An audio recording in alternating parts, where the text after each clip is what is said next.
Father Joseph Fessio, Ignatius Press founder and editor, joins me now by Skype from San Francisco to talk more about From the Depths of Our Hearts, Priesthood, Celibacy, and the Crisis of the Catholic Church. Father, welcome. Thank you so much for joining us. Sure, Tracy. Always glad to be here. Both the Pope Emeritus and Cardinal Sarah describe themselves as two bishops in filial obedience to Pope Francis, who are seeking the truth in a spirit of love for the unity of the Church as they speak out in favor of the discipline of celibacy. How important do you think that statement is? Well, it's very important because they are speaking the truth. And this is not a book which is written in opposition to Pope Francis, but rather in support of Pope Francis. In fact, they quote him very, very positively in the book.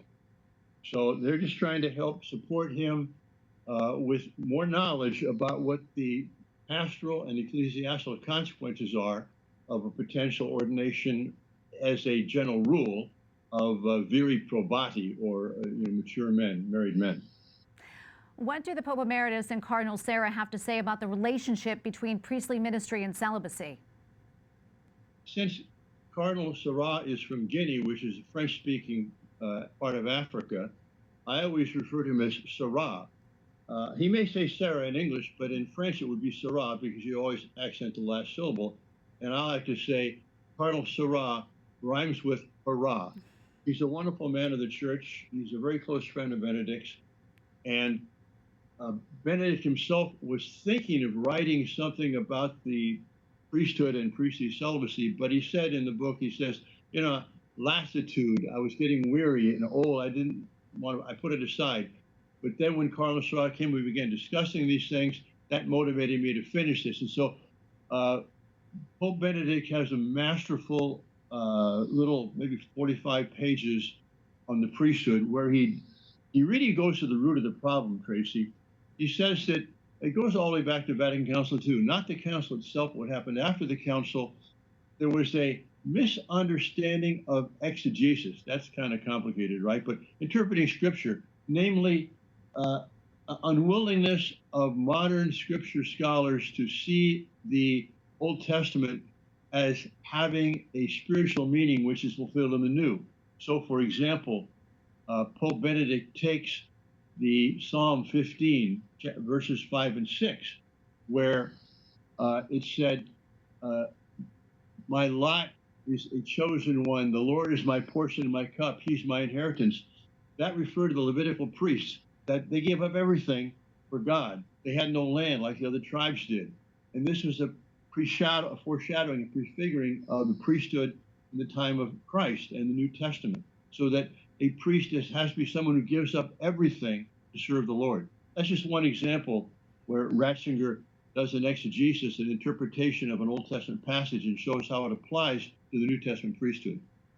Father, Pope Francis has in the past indicated his support of clerical celibacy. What's your response to critics who say that this book is written from an anti-Pope Francis perspective and that it's an attempt to influence him ahead of his apostolic exhortation on the Amazonian Synod? Well, it's an attempt to help him and strengthen him in his own intentions, because he said on the plane on the way back from Rio de Janeiro last year, 2019, I would rather die than eliminate the celibate priesthood. I would rather die than do that. Pope Francis says that. So this is not against Pope Francis. This is for Pope Francis. But Pope Francis has a lot of pressure on him. I think it's good for the Pope to realize that men of this stature, Pope Benedict, who is one of the greatest theologians of our time, perhaps of all time, and Cardinal Sarah, who is a brilliant and very pastoral bishop, have them speak out so clearly about this. What are the book's main points regarding the crisis of priestly ministry in the Catholic Church? Well, basically, they're saying that since the council, because this misunderstanding of the Old Testament, there's been this idea that the priesthood is kind of a function, and that celibacy is an imposition of the Church only gradually, brought into the picture. But that's not true. In fact, Cardinal Sarah very clearly in his section quotes, by the way, 3 other books by Ignatius Press, one by Father Coccini called The Apostolic Origins of Priestly Celibacy, which shows that from the very beginning, married priests were continent. That is, there was always the understanding that if you're going to be a priest, even if you're married, that you had to live as brother and sister with your wife.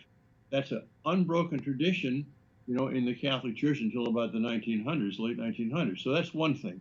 Secondly, Cardinal Sarah quotes Cardinal Stickler, Alphonse Stickler, a book that we also published called The Case for Clerical Celibacy, where Stickler shows, for example, the same thing, that priestly continence and celibacy goes back to the apostles and the sub-apostolic times, the earliest church, and that the Eastern Orthodox practice is a mistake that happened by a fraudulent reading of a text in 692 at the Council of Trulli. So that's another book. And then also Father Hyde's book on priestly celibacy. So Cardinal Sarah has done his homework. He's a scholar as well as a man of the church. And so he's made it clear that from the very beginning, there was always this understanding that a priest had to be united with Christ, the high priest. Christ is the spouse of the church, which is his bride. And therefore, the priestly life means giving oneself totally and entirely to the church. And it's a derogation or a devaluation of marriage to think that a person can have a total commitment to his wife and children and a total commitment to his bride, the church. It's a kind of bigamy.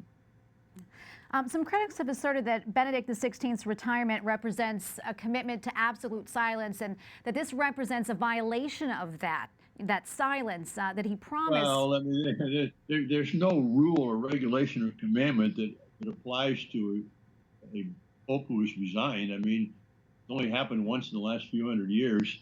And he did want to be silent and pray for the church. But at the very beginning, he and Cardinal Sarah quote St. Augustine, saying, "Non posso silere," I can't be silent, because I can't rest in my ecclesiastical dignity. The church has need of a strong voice now, and I'm going to speak. And so if it weren't very serious, of course, he wouldn't have broken the silence. That must make this book so important. And by the way, it's not just important for now, and it's not just important for priests. This book has to do with the very structure of the Catholic Church, the heart of the Catholic Church, and the heart of the priesthood. And their pastoral hearts would not let them be silent. That's why they call this book From the Depths of Our Hearts.